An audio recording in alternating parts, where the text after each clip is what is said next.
Alright, cool. So, hello everyone. This is Rick Keck here. I have a Unity project that I've been working on.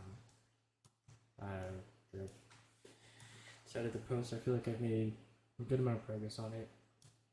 This is actually a port over an old game that I wrote in Java, um, using OpenGL1. So now I ported it to Unity. All the art assets were already made. Um, but now I can use Unity to do, post processing, lighting, better AI, better scripting as well. So this is the first level that I've made here.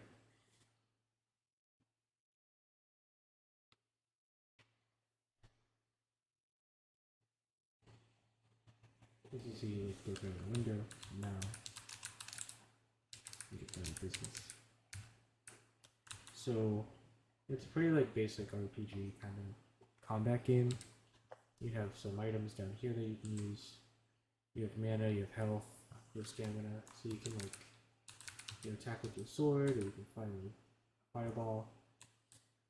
And you can dodge forward. And then you have these enemies here. You just gotta kill them all. That's pretty much all there is to this game.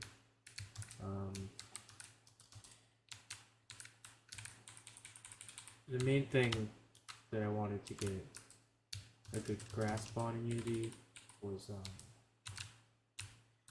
sort of doing a scene structure. So as you see, I ran out of mana, so I can choose the mana item and use it to populate. I'll do that with health as well. I just wanted to get a feel for the combat and also how to script elements in the level. So you can see I have these like boxes here that I placed down. There are these enemies that have an AI. And then there's also like a win condition here, which I can probably show you once I get progress more through this level.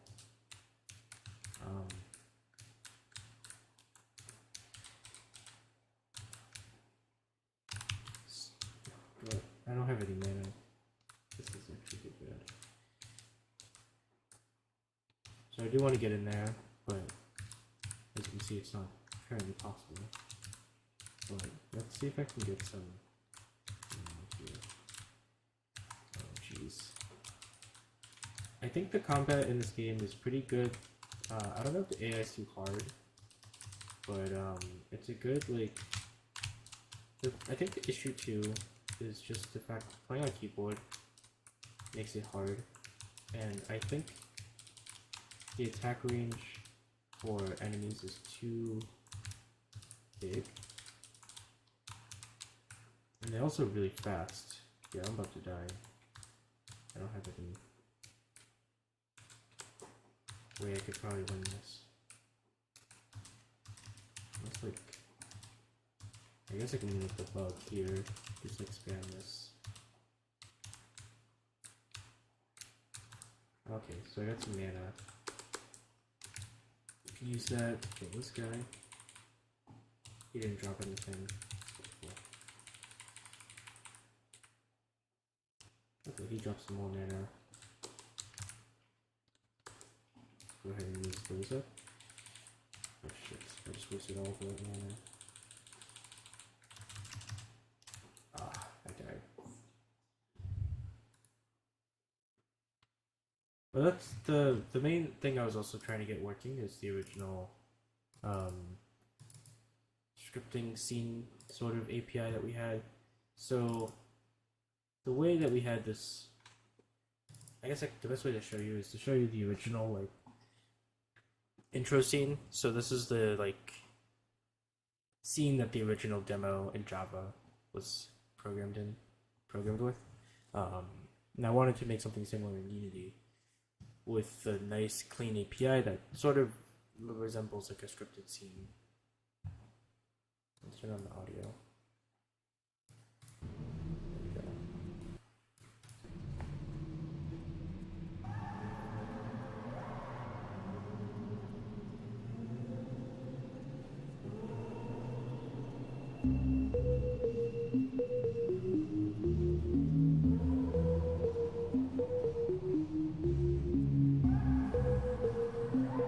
like I said, all the art sets are the same. It's lagging because I'm streaming right now and recording at the same time. This is why I stream easy. I just need to get this computer more optimized. I feel like I run too much stuff on it.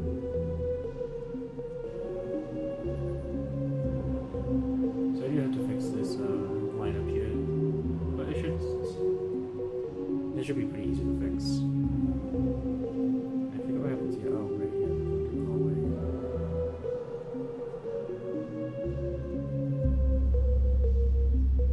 And it's gonna. So this is the last scene I have to.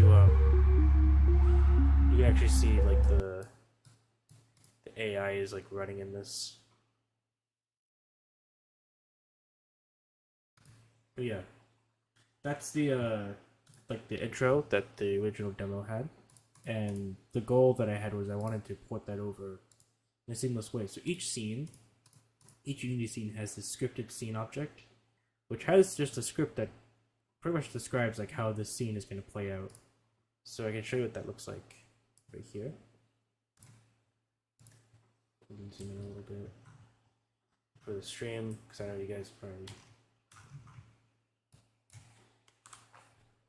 So a scene is just a class that overrides scripted scene. This is a component that has some helpers to functions and state variables. And we can use the inject from Unity Binder to hook into a bunch of different things in the scene. So there's the intro text, the music manager, camera stuff, some more text. We can add some setup here. So this is the like two options that are in the inspector.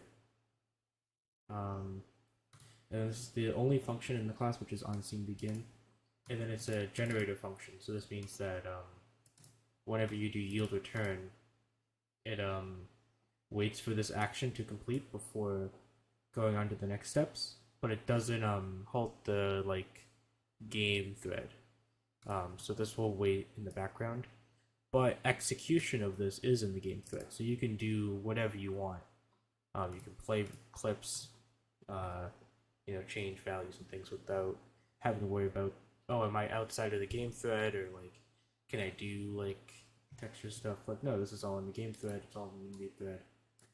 This yielding action is, I guess, suspended until this condition, like whatever condition is met for this yield instructions. For example, like yield return new wait for seconds. This literally tells it to wait 2.75 seconds. This makes it look more like linear, so it's like you could like read it top down like a scene script. That's all it's really for. To give you like a more complicated one, I could show you like how the level one works. So let me show you the whole level. So this is a scripted scene. We get broken sharded spawner, which is the window pane that like breaks at the beginning. We get the camera mover. We then grab the player. We set the trigger zone for when they kill all the enemies. We want something to happen when they enter this trigger zone. We get a list of the hidden enemies. So this is something I didn't show you at the beginning, but I can show you. The rocket I'll show you, and then the exit of the level, which is that green pipe. We then set up. We grab the player controller and the collider. We make sure all the hidden enemies are hidden. We disable the player controller and collider. We disable the rocket, which I'll show you later. We wait 2 seconds. We then break the window and dodge the player forward. We wait like half a second and a half. Zoom out the camera, wait half a second, and then we can let the player move around again. And then we will wait for all the enemies to die. So this means that like we'll suspend here until all the enemies in the scene are dead. And once all the enemies in the scene are dead, we'll wait for the player to enter this trigger zone. Then once we enter the trigger zone, the player will stop moving and they won't be able to move. We'll disable the colliders and enemy AI for the hidden enemies. We'll store this. We'll set up a new follow. We'll follow the rocket. We'll shake the camera a little bit. We'll zoom in, shake it some more, shake it some more. We'll enable the rocket. And then the rocket's going to hit something and explode. The camera's going to stop following the rocket because it exploded. The camera's going to reset its follow list to what the original list was. It'll zoom back out and the player will be able to move again. And then we'll wait half a second. And then this is really cool. We can say start coroutine to start a new like inner scene inside of this scene. So this inner scene is just going to start spawning hidden enemies. So we'll just go through the hidden enemy list and like spawn them. We'll set them to true, dodge them to the right, and then enable their enemy AI and colliders. But then while this sub scene is running, we'll wait for the finish level trigger to be entered, which is standing right next to that green pipe. We'll then disable the player controller and collider again.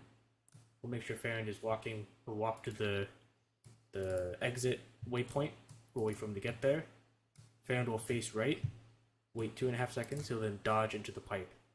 Wait like a third of a second, and then he'll disable himself.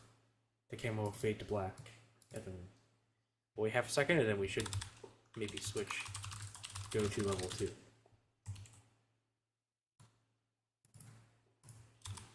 And this will be something like yield, return, load, scene, async, level 2. Like that. But we'll disable this for now because we don't have the level 2 yet. And the load scene async will automatically like end the scene as well, so we don't have to worry about like cleaning up and everything. It just does that automatically. So I did show you a little bit of that level 1, but let me show you the full level so you can see what the rocket and everything does. And maybe the window shadow would look a little better because you know, I'm streaming and recording at the same time. So you see it starts here. He gestures forward, it breaks the window, and then the camera zooms out. And then we're gonna wait for all the enemies to die. So I have to actually kill all these enemies. Let me be a little bit more focused this time and try to kill these guys.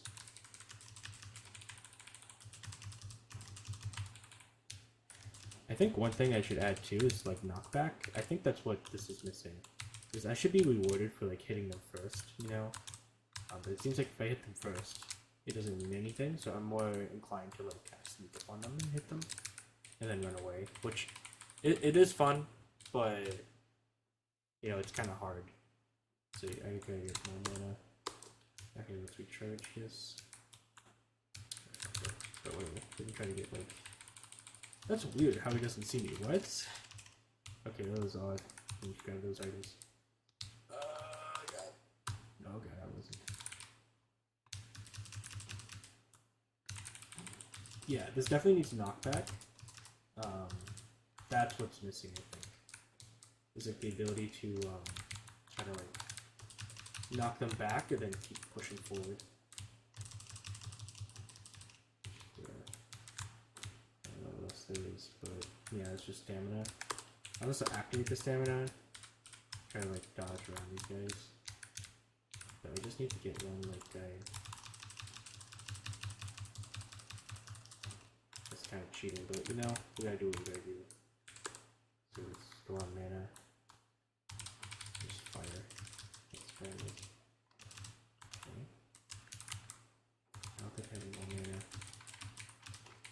Yeah, I'm not gonna have any more mana. But we can do this. So what we'll do is just this. Because I have a ton of health. Okay, I think that's all the enemies. So the trigger zone is like right past this exit sign. As soon as I walk in there, oh yeah, there it goes. And then camera shakes, zooms in, camera shakes, rocket blam. And now we have a way to get out. So let's I want more mana before we go to the next level, so let me try killing these guys. These guys I made a little bit easier because I know like you guys a lot of fight. So let's just have there.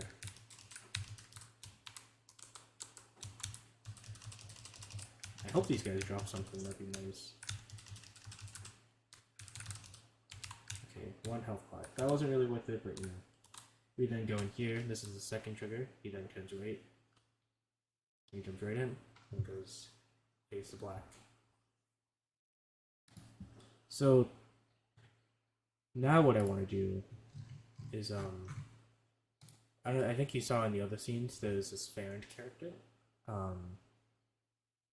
Let me see if I can get him in the scene.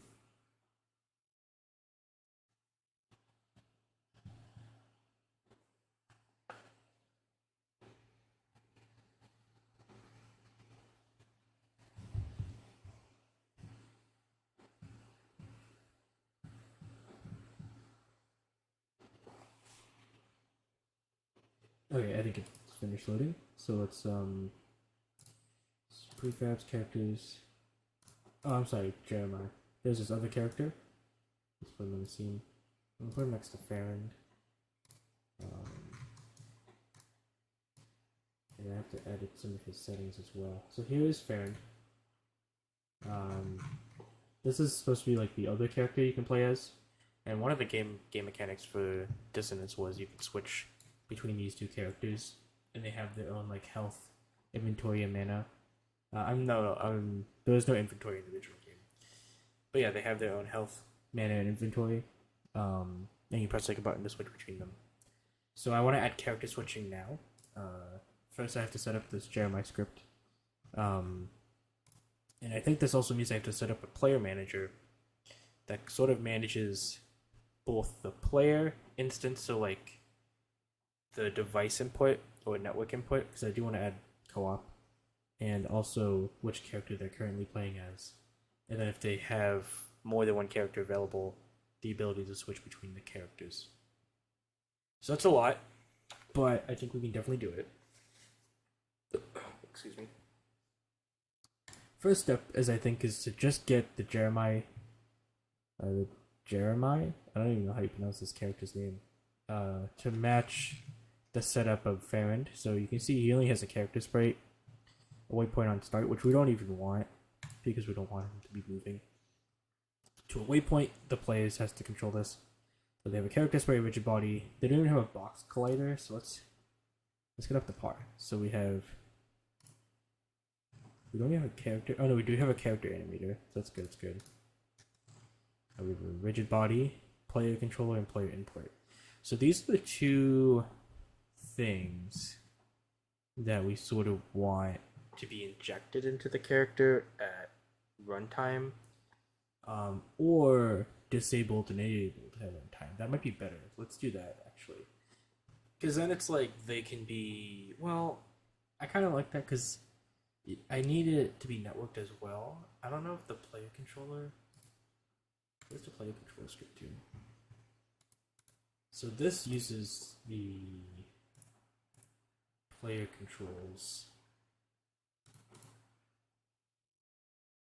and then this is the player input. Okay, so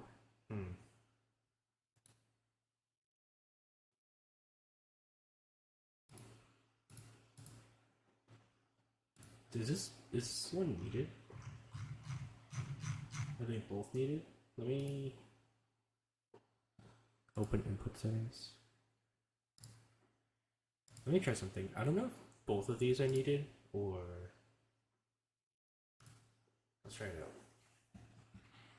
If both of them are needed, then that makes things a little bit difficult. But we'll deal with it. I guess not that difficult, but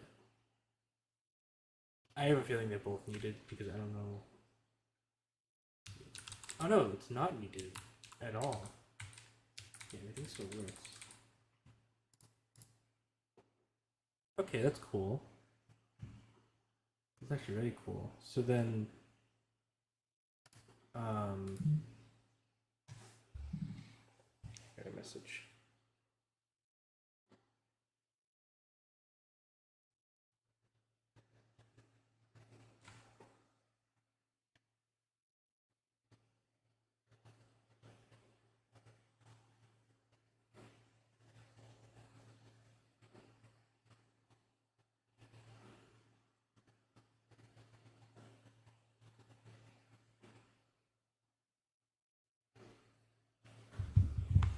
Okay, I'm back.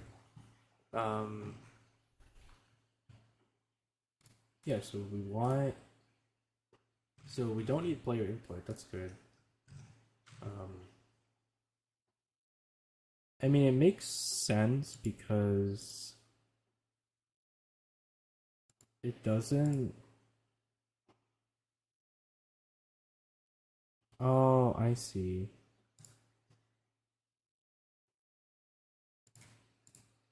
Yeah, we don't need this then. Let's apply this all. Okay, so let's just go ahead and start that then. We're going to copy the player input, player controllers. Maybe what I'll do too is like, well, I guess I don't even need to do that. This would be interesting. Player controller, box collider 2D. So, player controller. Oh shit. It's probably better just copy it because there's so many of them. Copy.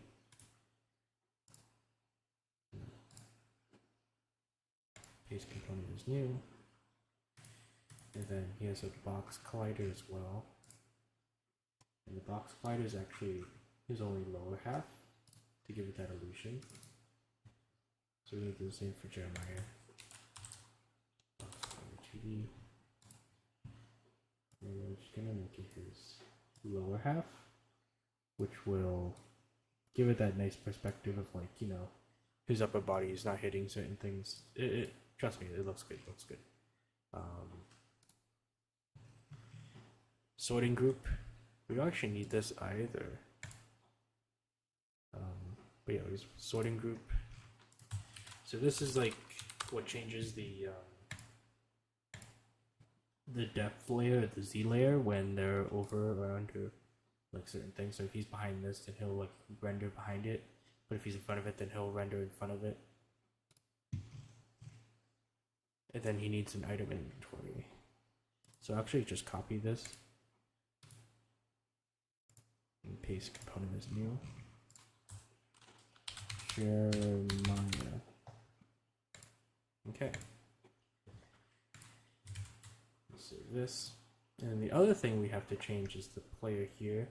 But this should be handled by the player manager.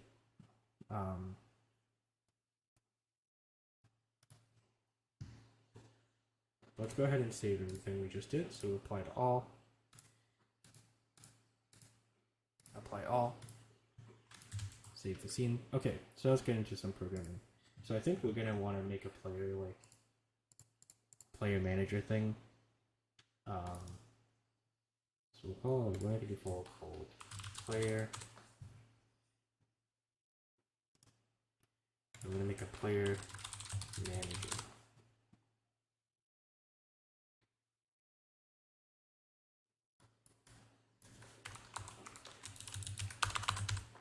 The player manager is a singleton.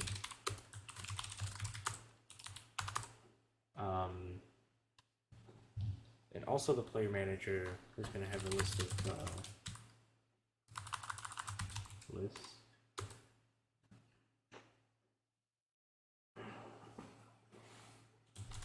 a list of characters. Player prefix. So well, I had something for Dissonance that was sort of like this. So let's just see what I had for Dissonance. This is the Java code for Dissonance. Oh my god. So, I don't remember exactly where it was though. How it even worked. Game, player, players with an S. So we have some colors, 4 players, JPEG servers. Get player 1 is the 0 player. Create player from an input.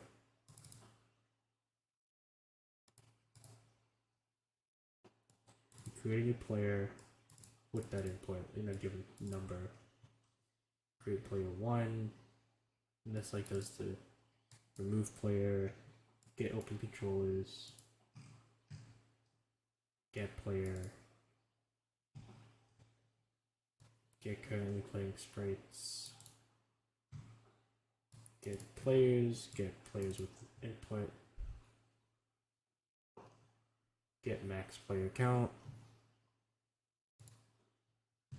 So this is like sort of managing something that's like called player, it looks like, with the input. And then it also has this joypad service, which I'm assuming was like for the different controllers and stuff you would use for local multiplayer.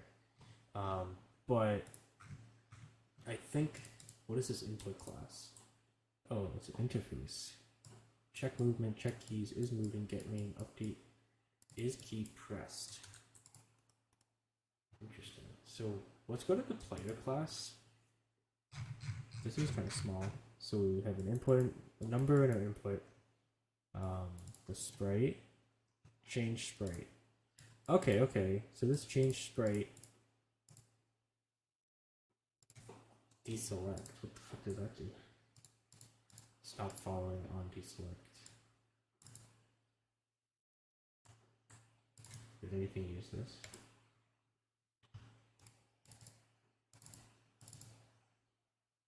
Nothing used that. Did anything use this? Oh yeah, it does something. It also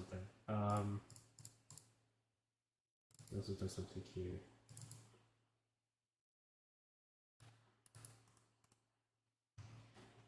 Is playing is equals to false. Safety net. Can we use this in it? Oh, I see, I guess. Oh, okay, so then we disable a bunch of different player input. Okay. We then set the new sprite. We set the sprite's input. We set it visible and then select. So I think I understand now. So the player class just holds like a player and a sprite and an input. The player's class kind of joins them all together, and the sprite has an input. And you can change out the sprite in one player but keep the same input. So this makes sense. Now what I want to do is figure out, does that make sense for networking in Unity? So networking in Unity, I'm just going to be adding like sync components. So I only really need to sync the movement using a component, and then it does it itself. And the same thing with actually the player controller. It just does it itself. It hooks into the sprite class. So I guess we can port this over, but what we're going to change is the input interface. So what we'll do is we'll make an input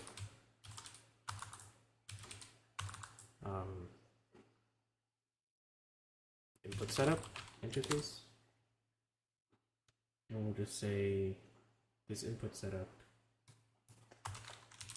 I don't want to use the namespace because I don't want to move everything around.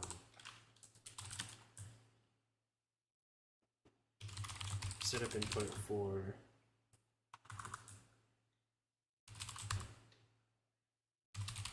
character sprite, and then it also needs to let me know how to destroy it. Oh, it's cutting out. Oh no. Well, I don't know how to fix that.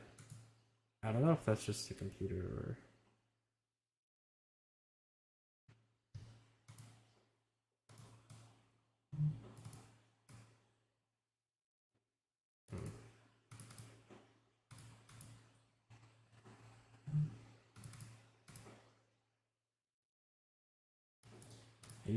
I need to figure out how to destroy it as well, because what I want it to look like is like so local input, right? You would have, it would be kind of, I guess that could be doable. I could just do like have the function return its destruction. So it could be like returns an action, right?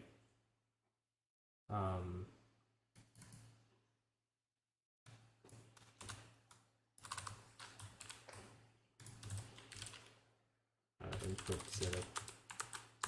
implement this. So what it could do, right? So it could do this. Sprite.add component. Oh wait, game object dot add component. And what is it? Player controller. Yeah. And then we can say return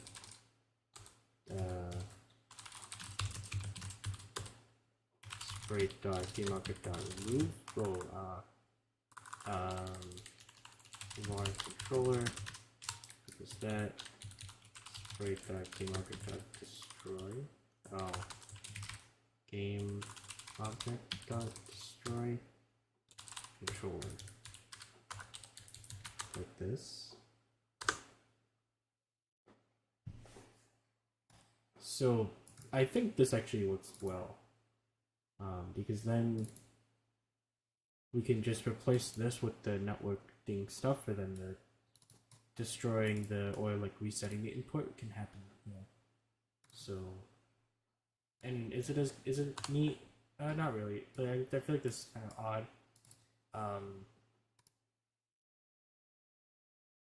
It would be better if actually like the interface just defined like a setup for it, but yeah, I think we should just do that. So we should just say like reset input 4.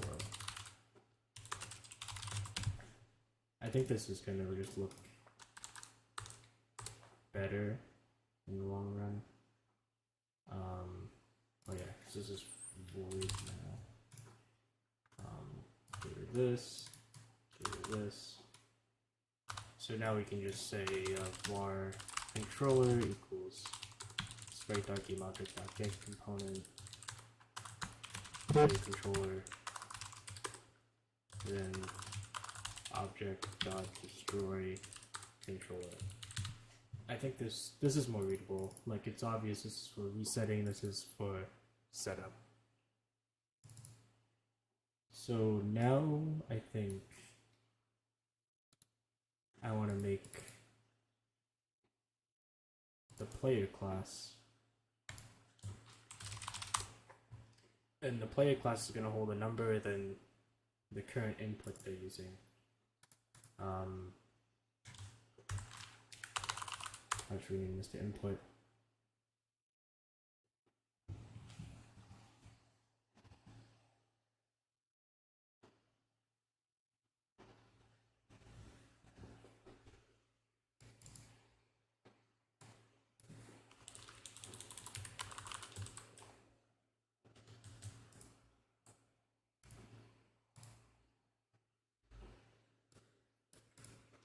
Okay, let's just like try copying this verbatim and see how far we get. Okay. So instead of player sprite, it's character sprite. Well, I'd like to call it character in this port. We can do public int number. We could get and set, and then public input equal get and set. We'll make a constructor with a number of input. We already did these two. Oh, I guess this is also public. Well, yeah. Get and set.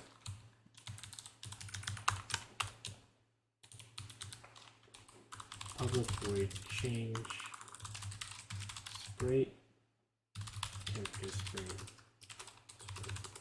If this dot character doesn't equal null, changes the character.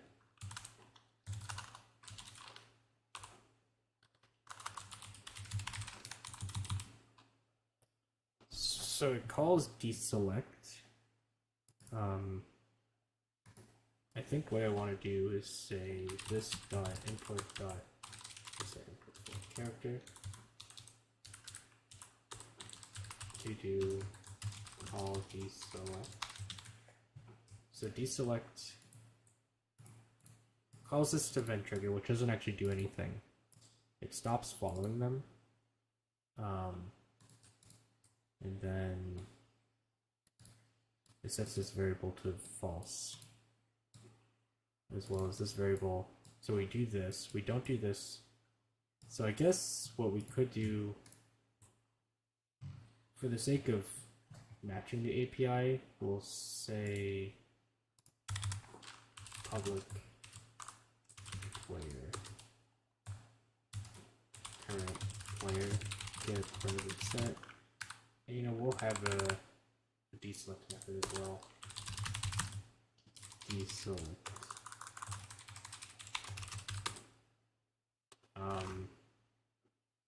We'll say player, or current player equals null. The input's already null, or I guess I can say, yeah, let's do that as well. Input, current input, get private set.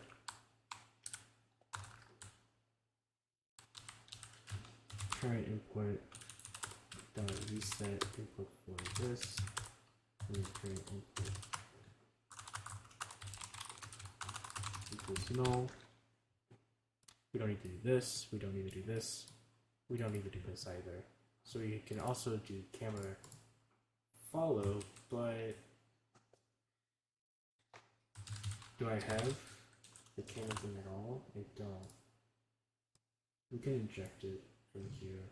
I think injecting it would be safer here. Camera, inject.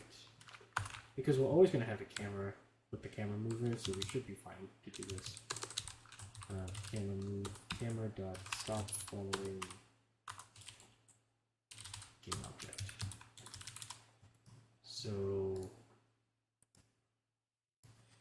now we can say this dot character dot deselect.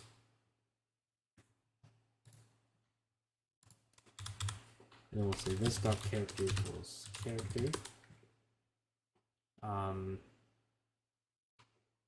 This dot character dot use input.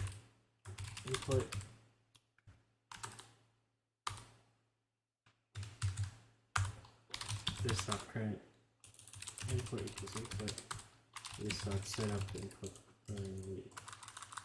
Input dot setup equal this. Set visible.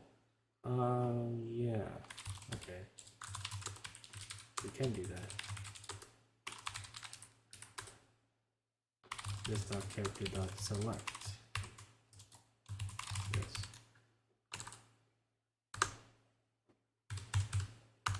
So what does select do? Let's see what the selected event does. So the selected event again is not used. Okay, so it just in the bare minimum we just follow game object and then this dot current player equals player. Because we don't have this, we don't have this. Oh wait, is playable. Oh, I guess we can add that. Smoke protect to the top. I'll make it in here. So there's actually two things I want to make. Is playing, which is true only if current player doesn't equal null. That makes sense. Oh. This already exists?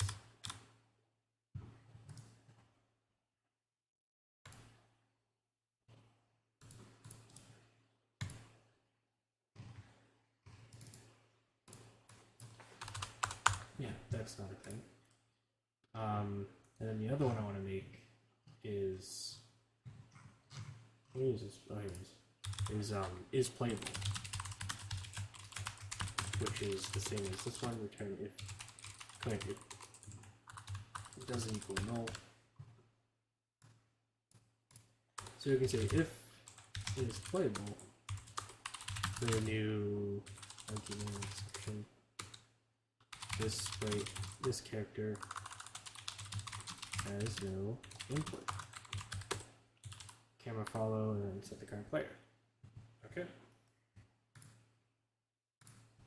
Let's take care of that. Join as. Ooh. Make this player join the game as a selected sprite. If this player is equal to, then no checks are done and the player joins the game. Otherwise, an illegal access error will be thrown if the following occurs. Player 1 returns null, player 1 has not joined yet, if the player is using the sprite in the parameter.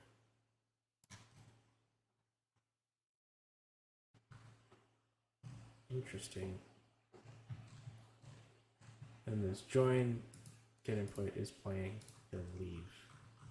So let's do join as, I guess. I don't know.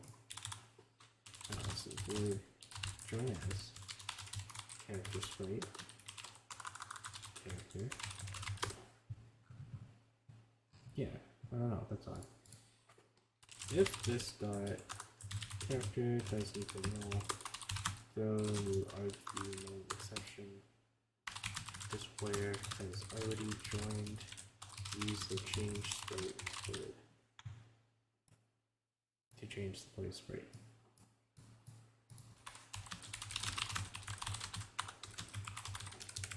Okay.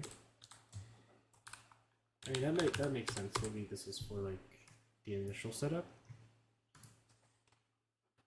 So if this equals player manager dot instance dot player 1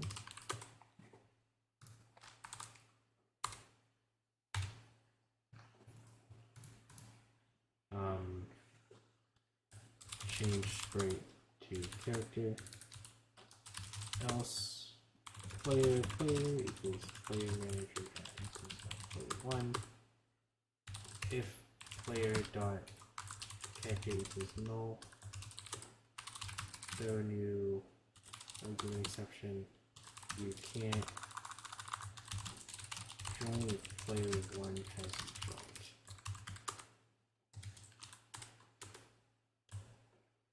Player plays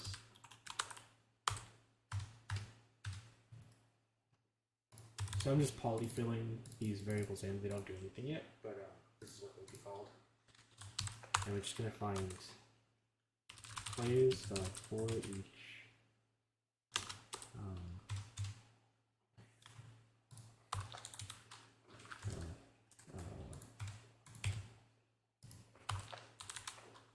if player dot character equals character, for the argument exception, you can't be the same sprite as another player. If oh, we don't have party system yet, so this is the party system. We don't have that. Sprite dot appear, so we can change sprite to the character, and I guess it's appear. Oh, and this does the like particle effects of like, ooh, fancy. Okay.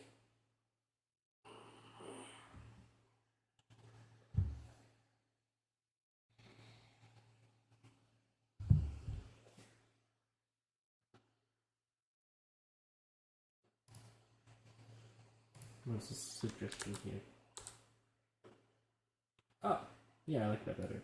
If any players has equal to this character, you can't do that. I'm not gonna do the particle effect just yet, but I will make the function for it. So we go here to do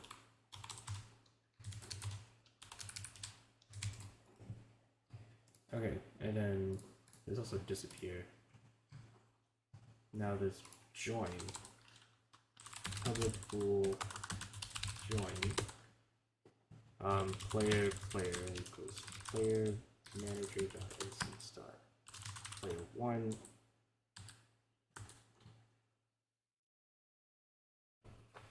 Nice. Oh, my bad.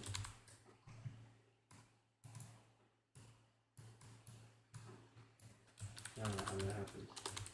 There we go. Okay.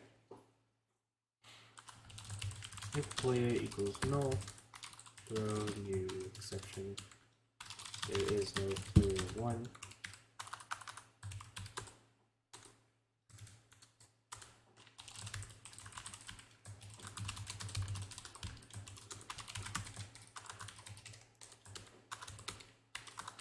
Player 1 hasn't joined yet.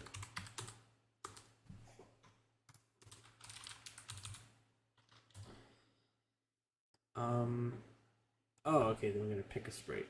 So we're gonna do characters, sprite, party equals. Oh, I see. So we do need a party system, but I feel like we don't. I don't think we do. We can say player manager dot instance dot player prefabs.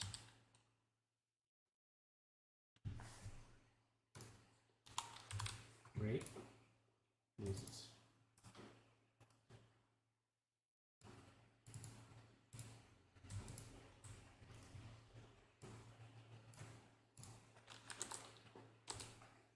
Okay. Yeah. This check won't work. I want to be able to check if they're the same, like, character prefab. So this is gonna be tricky. How am I gonna do that?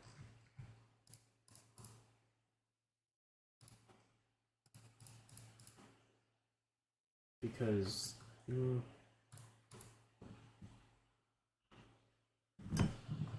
well, this is weird, right? How does this party system work? So let's find where this is used.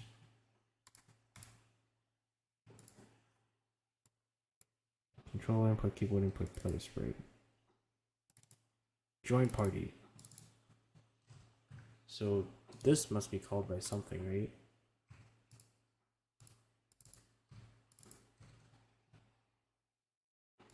Waldemar's medium. Jeremiah, J.join party, Farrand. Demo level. Jeremiah.join party. So it's a new Jeremiah and a new Farrand. In the city entrance square. Jeremiah and Farrand.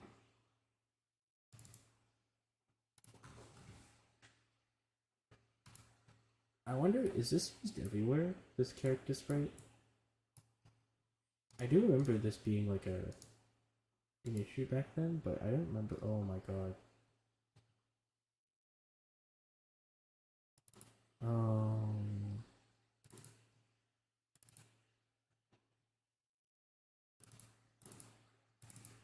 It's used everywhere. Oh my god.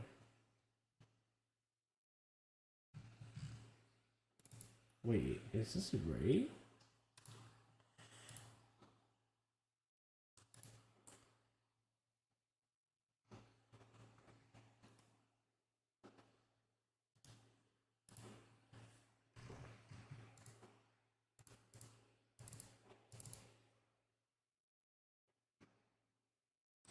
Demo world loader.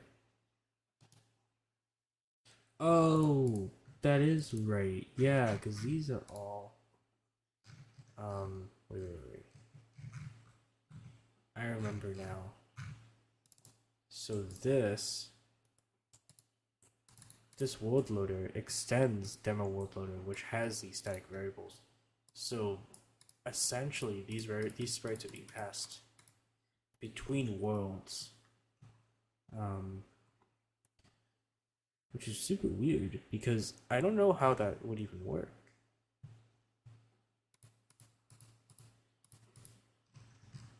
Or maybe it does it in here.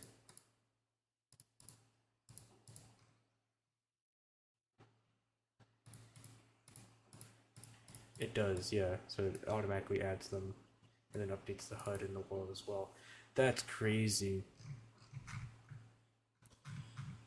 Okay, so that's why the party system worked with the input scheme.